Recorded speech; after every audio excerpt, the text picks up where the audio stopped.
Yes traders, ఒకసారి 24,000 PE చూడండి. 8th 14th date expiry date ఈ నెలనే. ఇది చూడండి ఏం చేసింది. మనం మనది ఒక format last 1 month 2 months back నుంచి చెప్పుకుంటూ వస్తున్నాం కదా.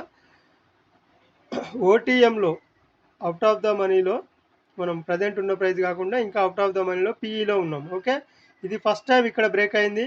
3 minutesలో ఉంది చార్టు. తర్వాత సెకండ్ టైం ఇక్కడ బ్రేక్ అయింది. థర్డ్ టైం ఇక్కడ బ్రేక్ అయింది. ఇప్పుడు ఈ ఈ 2 లెవెల్స్ పైన మళ్ళీ బ్రేక్ అయిన తర్వాత ఎంట్రీ తీసుకొని వదిలేయండి. స్టాప్ లాస్ వచ్చి 4 పాయింట్ స్టాప్ లాస్ పెట్టుకోండి. ఇక్కడ 4 పాయింట్ స్టాప్ లాస్ పెట్టుకోండి. లేదంటే మీకు ఇంకెక్కువ కూడా పెట్టుకోవచ్చు, భయం ఉంటే 7 పాయింట్స్ పెట్టుకోండి.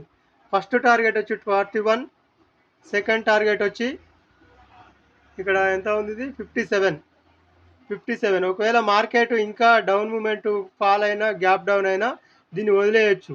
ఇంతకు మించి అంటే ఈ 57కు డబల్ 100 ఆర్ 150 వరకు వెళ్ళే ఛాన్స్ ఉంటుంది ఖచ్చితంగా దీన్ని. ఒకవేళ లేదు మాకు ఇంతవరకే బుక్ చేసుకుంటానంటే బుక్ చేసుకోవచ్చు కూడా. ఇది చాలా ఇంపార్టెంట్ ఈ వీడియో కూడా. ఈ process video 4th time break అయిన క్యాండిల్ నుంచి ఎంట్రీ తీసుకోవచ్చు. ఈ క్యాండిల్ ఇప్పుడు బ్రేక్ అవుతుంది కదా, ప్రజెంట్ బ్రేక్ అవుతుంది వీడియో చేసే టైంలోనే. ఎంట్రీ చూడండి, ఇంకా ఇక్కడ నుంచి ఆగదు, వెళ్ళిపోతుంది డైరెక్ట్గా. అబ్జర్వ్ చేయండి. ఎంట్రీ తీసుకునే ప్రయత్నం చేసిన వాళ్ళు చేసుకునే ఈ క్యాండిల్ తర్వాత కూడా నెక్స్ట్ క్యాండిల్లో కూడా ఎంట్రీ తీసుకోవచ్చు. ఈ క్యాండిల్ క్లోజ్ అయిన తర్వాత కూడా ఎంట్రీ తీసుకోవచ్చు. అదనమాట. ఇలాంటి ఫార్మాట్ ఎప్పుడు వచ్చినా మళ్ళీ మిస్ అవ్వకండి, ఖచ్చితంగా ఎంట్రీ తీసుకోండి. Okay, thank you.